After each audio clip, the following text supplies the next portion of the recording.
आज के दिन के लिए कि प्रभु ने हम सब लोगों को ये मौका दिया है कि हम उसके वचन से सीखने पाए और उसके वचन की शिक्षा को पाने पाए। आज जो प्रभु का वचन हमें सिखाने जा रहा है, वो जो मैं आपको बताने और सिखाने जा रही हूँ, उस अनुभव से मैं स्वयं होकर गुजरी। मैं खुद वहाँ से होकर गुजरी हूँ। मैंने उस चीज से आशीष पाई है। हालेलुया। आज का जो समय है, आज का जो जमाना है 2023 में, अगर हम देखें तो लोगों के मन में से एक दूसरे के प्रति प्यार, विश्वास, सम्मान, भाईचारा, मेल मिलाप खत्म होता जा रहा है। आज क्योंकि लाइफ इतनी फास्ट हो गई कि हर आदमी बस अपने से मतलब रखता है, बस अपनी जिंदगी जीने से मतलब रखता है। सुबह से शाम तक अगर उसको किसी की मदद करने का मौका मिले तो वो नहीं करेगा, और उससे पूछा जाए कि आप किसी की मदद क्यों नहीं कर रहे, तो वो कहेगा क्या करें, हमारे पास इतना होता ही नहीं है, क्या करें, हम अपने में बिजी हैं, हमारे पास इतना है ही नहीं, हम सुबह से शाम तक बिजी रहते हैं। आज हम लोग अपनी जिंदगी में इतने व्यस्त हो चुके हैं कि हम अपने ही जीवन में इतने मस्त हैं कि हम एक दूसरे, खास करके मसीह बहन भाइयों के जीवन में भी, क्योंकि प्रभु ने कहा था कि आपस में मिले रहो, एक दूसरे से अपने समान प्रेम रखो। आज के जीवन में हम ऐसा नहीं देख रहे। अगर आप सुबह न्यूज़ देखो तो आज से आधे से ज़्यादा न्यूज़ तो उन बातों से भरी होती कि छोटी छोटी बातों में एक दूसरे से क्रोध हो गए, लड़ लिया। न्यूज़ देखती हूँ मैं देखती हूँ सुबह के समय छोटी छोटी बातों में एक दूसरे पर इतना लड़ रहे कि जान से मार देते। फिर मुझे याद है न्यूज़ आ रही थी, सुबह के टाइम में देख रही थी, मात्र कोई एक व्यक्ति ढाबे पर गया था, उसने चाय मांगी थी, चाय को लेकर इतना लड़ाई हुआ कि वह खून खराबा हो गया। आज मनुष्य के अंदर किसी दूसरे के प्रति कोई फीलिंग्स नहीं है, कोई सहानुभूति नहीं है। एक इंसान जो है अपने अंदर इतना कठोर, या समझो उसने अपने अंदर एक जानवर को पाल रखा है जो जब मौका में मिलता है वो जानवर बाहर आ जाता है ना। मगर प्रभु का वचन हमें इसके विपरीत संसार जो चाल चल रहा है, आज आप जब संसार में जाते होंगे तो आपके साथ भी ऐसे बहुत से मौके आते होंगे, मगर प्रभु का वचन हमें कुछ और सिखाता है। अगर हम परमेश्वर के वचन रोमियो की किताब उसका 12 अध्याय और उसका 13 पद को पढ़े, यहाँ पर क्या लिखा है? पवित्र लोगों को जो कुछ आवश्यक हो उसमें उनकी सहायता करो, पहुनाई करने में लगे रहो। हाँ, हालेलुया। लिखा है पवित्र लोगों को जो कुछ आवश्यक हो उसमें उनकी सहायता करो और पहुनाई में लगे रहो। एक वर्ड है पहुनाई। पहुनाई का मतलब होता है आदर सत्कार। किसमें? आदर सत्कार। वचन कह रहा है आदर सत्कार में लगे रहो। यानी आदर सत्कार समझते हो आप? अगर कोई आपके घर में आ रहा है, अगर आपको कोई अनजान व्यक्ति भी मिल रहा है तो आप उसका सहायता करो। अगर उसको जिस चीज़ की आवश्यकता है, पवित्र लोगों का मतलब यहाँ मात्र पास्टर प्रचारकों से नहीं है, वरन आपके मसीह बहन भाइयों से है। पवित्र लोगों का मतलब ज़रूरतमंद से है कि आप उनकी सहायता करें और पहुंचाई में लगे रहें। आदर सत्कार। आजकल बहुत कम लोगों में, आज के टाइम में बहुत कम लोगों के अंदर आदर सत्कार की भावना रह गई है। अगर आप किसी के घर में जाओ तो आपको बहुत कम आदर सत्कार मिलेगा। आप जाओगे, चाय पियोगे, तो पहले तो अंदर उसके मन में दुकुर दुकुर लगी रहेगी कि कब जाएंगे, फटाफट खाना, है ना।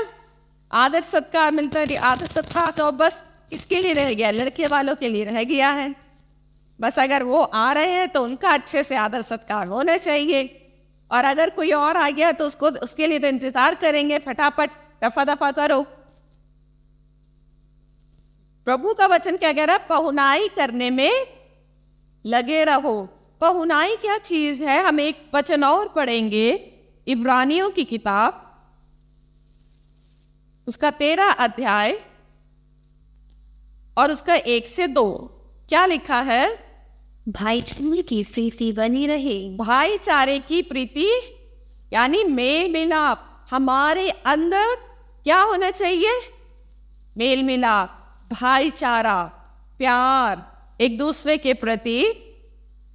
आगे, अतिथि सत्कार करना ना भूलना, और क्योंकि इसके द्वारा कुछ लोगों ने अनजाने में स्वर्गदूतों का आदर सत्कार किया है। वचन क्या कह रहा है? पहुनाई मतलब अतिथि सत्कार। अतिथि सत्कार, किसी का आदर करना मत भूलना। आज हम किन लोगों का आदर करते हैं? जिन लोगों को हम जानते हैं, जिन लोगों को हम अच्छे से जानते हैं, या जिन लोगों से फायदा है, जो रिश्तेदारी में है, आज हम उन लोगों का आदर सत्कार करते हैं। मगर प्रभु का वचन क्या कह रहा है? अतिथि सत्कार ना भूलना, क्योंकि इसके द्वारा कितनों ने अनजाने में, कैसे अनजाने में, तो कि स्वर्गदूतों का आदर सत्कार किया। कई बार प्रभु का वचन क्या कह रहा है? जब तुम अपने अंदर आदर सत्कार की भावना रखोगे, सहायता करने की, मदद करने की भावना रखोगे, तो ऐसे में तुम अनजाने में किसकी सहायता कर जाओगे? स्वर्गदूत की सहायता कर जाओगे। आपको पता है, कई बार स्वर्गदूत आज भी मनुष्य रूप लेकर हमसे मिलते हैं, और हमें पता नहीं होता कि हम जिसकी सहायता कर रहे हैं या जिसको सहायता करने से मना कर रहे हैं, वो एक स्वर्गदूत है। अगर आप वचन में जाते हैं तो वचन में जब हम इब्राहिम के जीवन को देखते हैं, इब्राहिम के पास में स्वर्गदूत आए थे। उत्पत्ति की किताब उसका 18 अध्याय और उसका 1 से 2 में जब हम पढ़ते हैं, यहां पर स्वर्गदूत इब्राहिम के पास में आए, और स्वर्गदूत मनुष्य का रूप धारण करके आए। क्योंकि इब्राहिम परमेश्वर का भय मानने वाला व्यक्ति था, सो उसने तो उन स्वर्गदूतों को पहचाना। हम पढ़ेंगे, आगे पढ़ो। अब्राहम वन में के बांझ वृक्षों के नीचे के बीच कड़ी धूप में तंबू के द्वार पर बैठा हुआ था। तब यहोवा ने उसे दर्शन दिया। उसने आंखें उठाकर दृष्टि की तो क्या देखा कि 3 पुरुष उसके सामने खड़े हैं। जब उसने उन्हें देखा तब वह उनसे भेंट करने के लिए तंबू के द्वार से दौड़ा और भूमि पर गिरकर दंडवत किया और कहने लगा, हे प्रभु, यदि मुझ पर तेरी अनुग्रह की दृष्टि है तो मैं विनती करता हूँ कि अपने दास के पास से चले ना जाना। मैं थोड़ा सा जल लाता हूँ और आप अपने पांव धोकर इस वृक्ष के नीचे विश्राम करें। फिर मैं एक टुकड़ा रोटी ले आऊं और उससे आप अपने जीभ को तृप्त करें, तब उसके पश्चात आगे बढ़े, क्योंकि आप अपने दास के पास इसीलिए पधारे हैं। उन्होंने कहा, जैसा तू कहता है वैसा ही कर। तब अब्राहम तुरंत तंबू में सारा के पास गया और कहा, 3 सा मैदा जल्दी से गुद और फूल के बना। फिर अब्राहम गाय बैल के झुंड में दौड़ा और एक कोमल और एक अच्छा बछड़ा लेकर अपने सेवक को दिया और उसने जल्दी से उसे पकाया। तब उसने दूध और दही और बछड़े का मांस जो उसने पकवाया था लेकर उनके आगे परोस दिया और आप वृक्ष तले उनके पास खड़ा रहा और वे खाने लगे। हाँ, हालेलुया। यहाँ क्या लिखा है? परमेश्वर यहोवा स्वयं अब्राहम के पास में आए और 3 पुरुष, वो क्या रूप लेकर आए? पुरुषों का रूप लेकर आए। और अब्राहम ने 5वें पद में क्या बोला है? क्योंकि आप अपने दास के पास इसीलिए पधारे हैं। किस लिए पधारे हैं? किस लिए पधारे हैं? आदर सत्कार के लिए। इब्राहिम को 75 साल की उम्र में प्रभु ने कहा था कि मैं तुझे बच्चा दूंगा।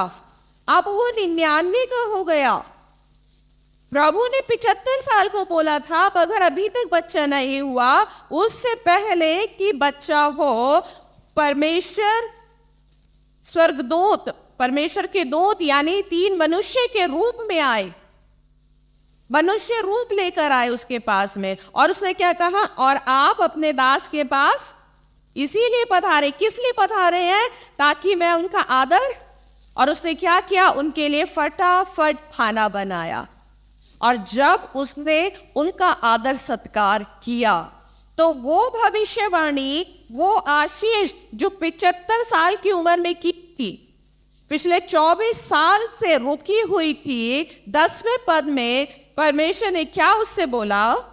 उसने कहा, मैं वसंत ऋतु में निश्चय तेरे पास फिर आऊंगा और तेरी पत्नी सारा के एक पुत्र उत्पन्न होगा। हाँ, और तब लिखा है कि तब तेरी पत्नी के एक पुत्र उत्पन्न होगा। और लिखा है जब वो 100 साल का हो गया तब उसको बच्चा हुआ। 99 साल की उम्र में स्वर्गदूत आए।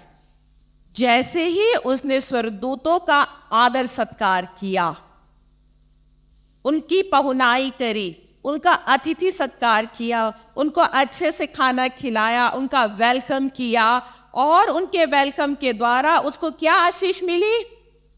पुत्र की आशीष मिली। अनजाने में कई बार हम ऐसे आशीषों को अपने हाथों से जाने देते हैं। इब्राहिम ने कहा, मुझे पता है आप इसीलिए पधारे हो ताकि मैं आपका आदर सत्कार करूं। प्रभु कई बार अपने लोगों के जीवन में मनुष्य रूप लेकर अपने दूतों को भेजता है और आपको पता नहीं चलता। ये हमारे जीवन में अनुभव हुआ है। आज से काफी साल पहले, उस समय हमारे यहाँ घर पर चर्च भी नहीं लगता था, यहीं पर रहते थे हम नीचे। तब हमारी आर्थिक हालत बहुत ही ज्यादा खराब थी।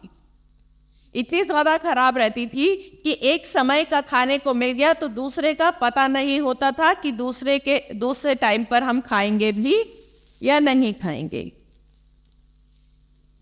तब यहाँ पर आपने गलियां देखी है ना, बीच में गली में कोई कट नहीं, सीधी गली पुश्ते पे जा रही है और सीधी गली ये है, कोई बीच में कट नहीं है। एक बार एक बुजुर्ग व्यक्ति एक टांग पर चलता हुआ, एक टांग और दूसरी टांग लाठी से लकवा मारा हुआ था, लटका लटका के धीरे धीरे चलता हुआ वो हमारे दरवाजे पे आया। उसने हमसे खाना मांगा। उस समय हमारे पास था। मेरे पापा ने कहा दे दो, मैंने दे दिया। पापा ने उसने पापा को बताया कि बेटा मैं यहीं पर रहता हूँ, मेरे घर में खाने को नहीं है, मुझे थोड़ा सा खाना मिल जाएगा। पापा ने मुझे कहा कि बेटा इनको खाना दे दो।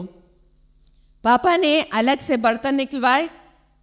उस समय मैं लड़की ही थी, बच्चा ही थी, तो मैं जैसे बच्चे होते हैं और फटाफट काम निपटाने वाली सोच रखते हैं, ठीक है, कि फटाफट काम निपटाओ। मगर मेरे पापा ने मुझे डांट के बोला, जब भी ये आए इनको रिस्पेक्टफुली, ये गैलरी का कोना देखा जब वॉशवेशन लगा है ना, गैलरी में बैठाना। उस समय आंगन नीचे था, गैलरी ऊपर थी।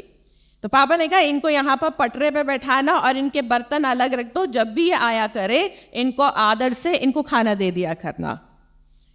उस समय हमारे पास था, मैंने दे दिया। हमने ध्यान नहीं दिया। हमने सोचा होगा कोई गरीब इंसान, बिल्कुल बस एक पतली सी धोती पहनी हुई थी और ऊपर भी कुछ नहीं था, एक टांग से चल रहे थे, लकवा मारा हुआ था, डंडी से धीरे धीरे चल रहा था। हमने दे दिया। एक बार वो बुजुर्ग दोबारा आया, मगर इस बार मेरे पापा ने उपवास रखा हुआ था और उनको उपवास खोलना था, और उस समय हमारे पास वो 3 रोटी ही थी। हमारे पास 3 रोटी थी। हम लोग खाना खा चुके थे और वही खाना बचा था। इनफैक्ट शाम के लिए भी हमारे पास खाना नहीं था। बस ये था कि पापा शाम को उपवास खोलेंगे तो पापा खाना खा लेंगे। मगर जब पापा उपवास खोलने के लिए जा रहे थे, पापा ने कहा मैं प्रार्थना कर रहा हूं, प्रार्थना के बाद मुझे खाना दे देना। पापा प्रार्थना करने के लिए बैठे। पापा ने कहा मैं प्रार्थना कर रहा हूँ, प्रार्थना के टाइम पर मुझे खाना दे देना। पापा प्रार्थना करके जैसे ही उठे, वो बुजुर्ग व्यक्ति हमारे दरवाजे पे आ गए। जैसे ही वो बुजुर्ग आया, उसने कहा बेटा मुझे खाने को चाहिए। अब बच्चे क्या होते हैं, जहाँ नहीं है, मैंने भी कह दिया नहीं है। मगर पापा ने मुझसे कहा कि ऐसा है, जो मेरा खाना रखा है ना, तुम वो दे दो। पापा ने कहा मना मत करो, बुजुर्ग है तो आदर से खिलाओ, बैठाओ, और जो मेरा खाना रखा है वो दे दो। मैंने वो खाना दे दिया। मुझे आज भी याद है वो दिन। हमारे पास उस समय खाने को था नहीं। उस बुजुर्ग व्यक्ति ने यहाँ खाना खाया, और जब उन्होंने खाना खा लिया, मैं उठा के बर्तन बस किचन तक लेकर गई हूँ, और वो बुजुर्ग व्यक्ति दरवाजे से बाहर निकला। इतने में पापा ने मुझसे कहा किसी काम के लिए कि उस बुजुर्ग को रोको, किसी काम के लिए, पता मुझे याद नहीं है मुझे किस लिए कहा। यहाँ गैलरी से किचन कितनी दूर है? 10 सेकंड भी नहीं। मैं किचन से बर्तन रख के दरवाजे तक गई हूँ, और मैंने उस बुजुर्ग को देखा गायब। आप सोचो, पूरी गली, एक लंगड़ा व्यक्ति क्या इतनी स्पीड से चल सकता है कि वो पुश्ती पर चढ़ सके? और उस समय तो कोई गलियां नहीं थी, डीपीसी बनी हुई थी, मकान भी इतने नहीं थे, और वो व्यक्ति तो डीपीसी भी नहीं लांघ सकता क्योंकि एक टांग से चलने वाला व्यक्ति था। और मैं हैरान, मैंने कहा पापा दूर तक कोई नहीं दिख रहा। पापा ने इधर दिखाया, फिर मेरे भाई को भेजा। पापा ने कहा नहीं तो देख कर आ, कहाँ चला गया वो व्यक्ति? अभी तो यहीं पर था, कहाँ चला गया? भाई ने दूर तक देखा, गली तक देखने गया, और वो व्यक्ति मिला नहीं। और उसके बाद वो व्यक्ति दोबारा कभी खाना खाने नहीं आया। वचन में लिखा है पहुनाई में लगे रहो, क्योंकि अनजाने में हम किसकी पहुनाई कर देते हैं? स्वर्गदूत की। उस दिन हमें पता चला कि ये इंसान नहीं था, ये तो स्वर्गदूत था। और उसके बाद धीरे धीरे करके परमेश्वर ने हमारे घर की गरीबी को दूर करना शुरू कर दिया था, धीरे धीरे। अब्राहम ने क्या कहा? क्योंकि आप अपने दास के पास इसीलिए पधारे हैं। कई बार परमेश्वर अपने दूतों को भेजेगा कि वो आपके मुंह का निवाला तक मांग ले। कई बार परमेश्वर आपके जीवन में ऐसे लोगों को भेजेगा जो जरूरतमंद होंगे। आपको नहीं पता होगा कि जरूरतमंद वास्तव में है या नहीं है, और आप जब उसकी सहायता कर देंगे तब परमेश्वर आपको उसका प्रतिफल कई गुना देंगे। उसके बाद परमेश्वर ने हमारे घर में अपनी कलीसिया की योजना रख दी, एक बड़ी कलीसिया दी, सेवा दी, हमारे परिवार में सबको चुना। एक अद्भुत रीति से धीरे धीरे से परमेश्वर हमारे परिवार को बढ़ाते चले गए। वो 3 रोटी थी जो मेरे पापा के हिस्से की थी, और शाम को पता नहीं था कि खाना मिलेगा कि नहीं। मगर उस समय उन्होंने उस व्यक्ति की सहायता करी। वो व्यक्ति नहीं था, वो प्रभु ने अपने स्वर्गदूत को भेजा था। और परमेश्वर कई बार अपने स्वर्गदूतों को इसी रीति से हमारे जीवन में भेजते हैं, और हम तो ये सोचते हैं ये तो ज़रूरतमंद है नहीं, इसकी सहायता करने से अच्छा पहले मैं अपने आप को ना देख लूं। और हम अपनी उन आशीषों को जो हमें मिलने वाली होती है, क्योंकि परमेश्वर किसी भी बड़ी आशीष को देने से पहले हर एक व्यक्ति को अच्छे से जांच लेता है, अपने स्वर्गदूत को भेजता है, कंफर्म करता है कि जो आशीष मैं देने जा रहा हूं क्या वास्तव में इस योग्य है कि नहीं, ये उसको संभाल पाएगा या नहीं संभाल पाएगा। मैं आज हम तीनों बहन भाई उस वाक्य को आज तक नहीं भूले हैं कि हमारे परिवार में एक ऐसा मौका आया था। दूर तक मात्र 10 सेकंड नहीं लगे, बस मैं यहां से बर्तन उठा के मैं यहां 10 कदम तक गई और फिर दरवाजे तक गई उस देखने को, और वो एक टांग से चला व्यक्ति मानो गायब, दूर तक नहीं दिखा वो व्यक्ति। हालेलुया, है ना, कितनी अद्भुत बात। सोचो अगर उस समय मेरे पापा ये कह देते कि भाई 3 ही तो रोटी है, शाम को है नहीं, मैंने तो उपवास रखा है, मैं तो सुबह से भूखा हूं, मुझे जरूरत है, तो क्या परमेश्वर उन आशीषों को जो आज दे रहा है, आज बहुतायत की आशीष है, इतनी बड़ी सेवा दे दी है परमेश्वर ने, और हर चीज किसी चीज की घटी नहीं रखी है, क्या वो परमेश्वर हमारे जीवन में दे पाता? इब्राहिम को इसहाक देने से पहले परमेश्वर ने अपने स्वर्गदूतों को भेजा कि वो उसकी पहुनाई करे, आदर सत्कार करे। आपको पता है ये जो हम आदर सत्कार की विचार, ये भावना जो हम अपने अंदर रखते हैं, हम लोगों की सहायता करते हैं, इन बातों का परिणाम हमें अंत के समय में मिलेगा। आप सोच रहे हो कि आज मैं किसी मनुष्य की सहायता कर रही हूं, आप किसी मनुष्य की सहायता नहीं कर रहे। अगर आप किसी भूखे को खाना दे रहे हो तो आप ये मत सोचना मैं किसी इंसान को दे रही हूं। वचन में लिखा है जो कंगाल पर अनुग्रह करता है वो यहोवा को उधार देता है। अगर आप किसी मनुष्य की सहायता कर रहे हो तो ये सोच के करना मैं यहोवा को उधार दे रही हूं। क्या कोई मनुष्य यहोवा को उधार दे सकता है?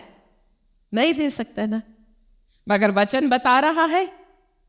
सोचो कितनी बड़ी बात है परमेश्वर को उधार देना, और जब आप प्रभु को उधार दोगे तो वो कितना % ब्याज बनाकर वो आपको वापस लौटा देता है, कई गुना वापस लौटा देता है जब हम यहोवा को उधार देते हैं। मत्ती की किताब में उसके 25 अध्याय में प्रभु यीशु मसीह ने क्या दृष्टांत दिया है, वचन बोला है मत्ती की किताब में, अगर आप जा सके तो मत्ती की किताब और उसका 31 से आप पढ़ो, क्या लिखा है? जब मनुष्य का पुत्र अपनी महिमा में आएगा और सब स्वर्गदूत उसके साथ आएंगे तो वह अपनी महिमा के सिंहासन पर विराजमान होगा और सब जातियां उसके सामने इकट्ठा की जाएंगी, और जैसे चरवाहा भेड़ों की बकरियों से अलग कर देता है वैसे ही वह उन्हें एक दूसरे से अलग करेगा। वह भेड़ों को अपनी दाहिनी ओर और बकरियों को बाईं ओर खड़ा करेगा। तब राजा अपनी दाहिनी ओर वालों से कहेगा, हे मेरे पिता के धन्य लोगों, आओ उस राज्य के अधिकारी हो जाओ जो जगत के आदि से तुम्हारे लिए तैयार किया गया है। क्योंकि मैं भूखा था और तुमने मुझे खाने को दिया, मैं प्यासा था तुमने मुझे पानी पिलाया, मैं परदेसी था और तुमने मुझे अपने घर में ठहराया, मैं नंगा था और तुमने मुझे कपड़े पहनाए, मैं बीमार था और तुमने मेरी सुधि ली, मैं बंदी गृह में था और तुम मुझसे मिलने आए। तब धर्मी उसको उत्तर देंगे, हे प्रभु, हमने कब तुझे भूखा देखा और खिलाया, या प्यासा देखा और पानी पिलाया? हमने कब तुझे परदेसी देखा और अपने घर में ठहराया, या नंगा देखा और कपड़े पहनाए। हमने कब तुझे बीमार या बंदीगृह में देखा और तुझसे मिलने आए? तब राजा उन्हें उत्तर देगा, मैं तुमसे सच कहता हूँ कि तुमने जो मेरे इन छोटे से छोटे भाइयों में से किसी एक के साथ किया, वह मेरे साथ ही किया है। अगर तुमने इन छोटे, प्रभु क्या कह रहे हैं कि जब वो न्याय करने के लिए आएगा तब वो अपने दाहिने हाथ में भेड़ों को और बाएं हाथ की तरफ बकरियों को अलग कर देगा। यानी उन लोगों को, भेड़ और बकरी वो है, भेड़ जो आज्ञा मानती है और बकरी जो सिर्फ चिल्लाती है। ऐसे मसीह लोग जिनका जीवन आज्ञाकारिता का नहीं है, वो बकरी के समान है, क्योंकि बकरी आज्ञा नहीं मानती है।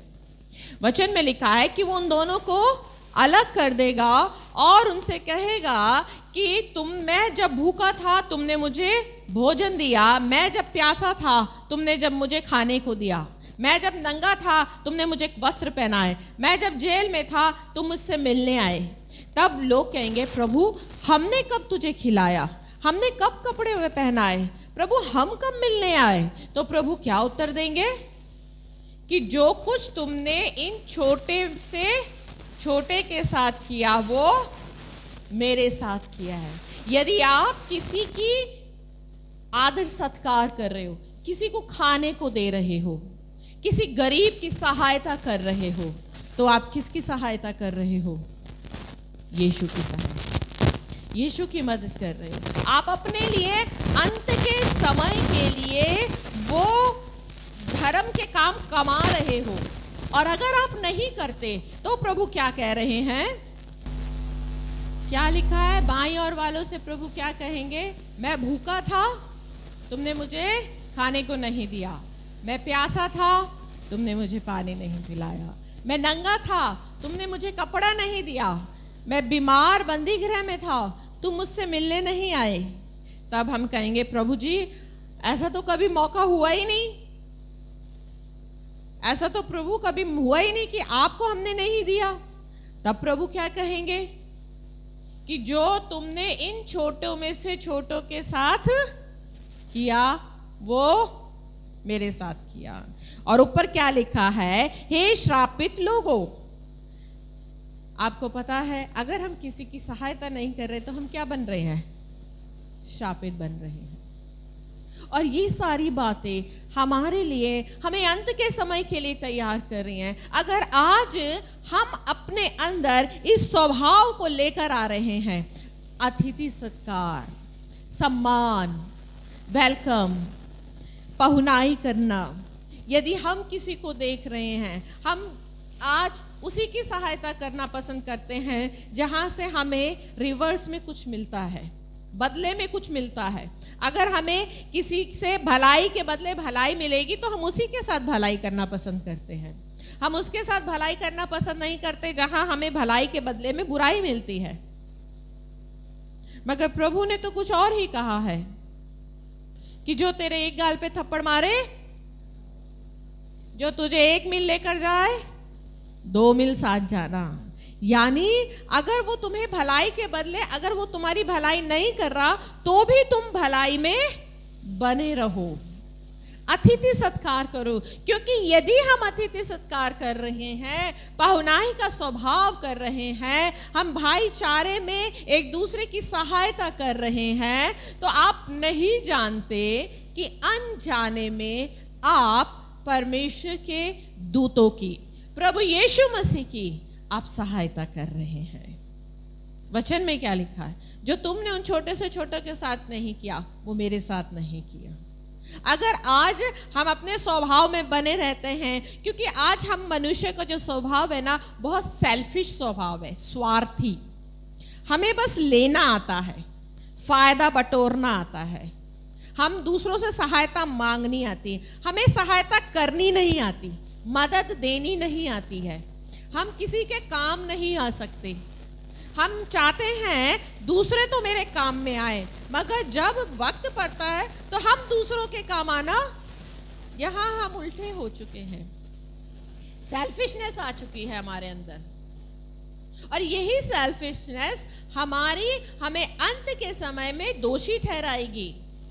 अगर आज हम किसी की सहायता नहीं कर रहे हैं, आज हम इस वचन पर नहीं चल रहे हैं कि जहां किसी गरीब की, किसी अनजाने की, चाहे वो कोई मसीह भाई भी हो, आप ये सोचोगे अरे दीदी ने तो गवाही दी थी, अनजाने थे वो तो, मगर इसको तो मैं जानती हूँ, ये तो बहुत मक्कार है, ये तो ड्रामेबाज है ना, यही नाम आ जाते हैं।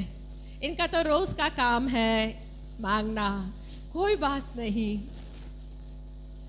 क्योंकि आपको नहीं पता, आप भले ही वो ड्रामा कर रहा है, मगर आप अपनी सोच से उसकी सहायता कर रहे हैं।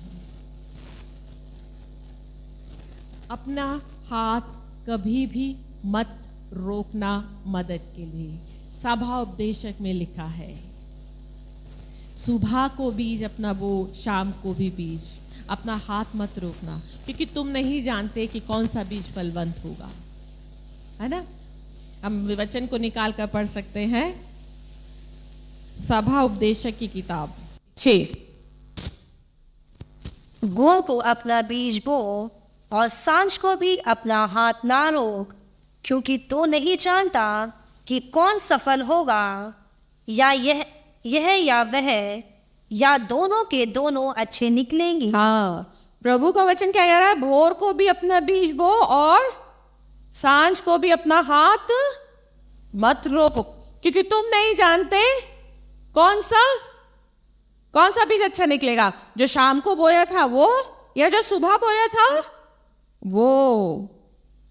यानी कभी भी सहायता करने के लिए, मदद करने के लिए अपने आप को मत रोकना। हो सकता है सुबह वाला ड्रामेबाज हो, शाम को वाला असली हो, है ना।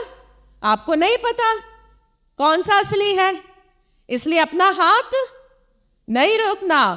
अपना हाथ हमें सुबह भी बोना है, सुबह भी सहायता करनी है, शाम को भी करनी है। आपको नहीं पता कि कौन सा बीज आपका फलवंत हो जाएगा। इसलिए अगर हम चाह रहे हैं कि हम अंत के समय के लिए तैयार हो, तो याद रखना, अंत के समय के लिए हमारा जब न्याय होगा, जो पहनाई, जो आदर सत्कार हमने जाने अनजाने में किया है, और मौके आए और हमने ठुकरा दिया, इन बातों का भी न्याय होगा। प्रभु हमसे बोलेंगे कि मैं तुम्हारे पास आया था, भूखा आया था, तुमने खाने को नहीं दिया। कितनी बार मैंने तुम्हारा दरवाजा खटखटाया। एक बार साधु किशन सिंह जी की गवाही है, उन्होंने अपने पुस्तक में लिखा है, जब वो और उनकी बहन, जब उनके परिवार वालों ने विरोध किया, उनकी बहन शांता कौर और भाई किशन सिंह जी जब अपने परिवार से बचकर पंजाब की ट्रेन में बैठे थे, और उस ट्रेन ने उन्हें असम में उतारा था, असम में उतारा था, और जब वो असम में गए, वहां पर उनकी बहन, उन्होंने बताया कई दिन की भूखी थी, वो भूखी थी और ठंड में सुकड़ रही थी। उन्होंने वहां पूछकर कि क्या यहाँ किसी पादरी का घर है, उन्होंने ये सोचा कि हम पादरी के घर पर मदद मांगने जाएंगे तो ज़रूरी है कि वो पादरी है तो हमारी सहायता करेगा। उन्होंने जब उनका दरवाज़ा खटखटाया तो उन्होंने कहा कि सॉरी, मैं आपकी कोई मदद नहीं कर सकता, मैं आपके लिए प्रार्थना करूँगा। उन्होंने मदद के लिए उनका द्वार बंद कर दिया, अपने द्वार। उनको खाने के लिए नहीं दिया, उनको कपड़े नहीं दिए, वो ठंड से सिकुड़ रहे थे। उन्होंने अपनी किताब में लिखा है, वो पास्टर थे, उन्होंने उनकी सहायता नहीं की। आज ऐसे ही कितने ही मसीही लोगों के जीवन में ऐसी परिस्थितियां आती हैं कि जब हमारे सामने ऐसे लोग आ जाते हैं।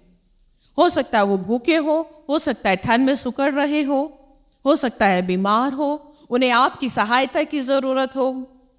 परमेश्वर ने उस पास्टर के जीवन में भी एक मौका दिया था कि वो अपने लिए धर्म का बीज बो बाते, मगर उन्होंने नहीं बोया। आज कितने ही ऐसे लोग हैं जो अनजाने में अपने लिए धर्म का बीज बोने से रुक जाते हैं। ये वो बीज है जिसे आप आज बोगे ना तो अंत के समय में ये आपको फल देगा, आपको बचा लेगा उस क्रोध से। इसीलिए अपना हाथ मत रोकना। यदि आज हमारे स्वभाव में कठोरता है तो उसे बदल डालो। सेल्फिशनेस है, बस अपने अपने आप को भरने का स्वभाव है, बहुत लोगों के अंदर होता है। बस मेरा भला हो, बस मेरा पेट भरे, बस मेरे खर्चे पूरे हो, बस मुझे अपने से मतलब है। बदल डालो। अब वो समय आ चुका है कि हम अपने आप को बदलें, क्योंकि अगर आप अपने आप को बदलेंगे नहीं तो आप अपने आप को खतरे में डालेंगे। प्रभु आप सब लोगों को आशीष दे।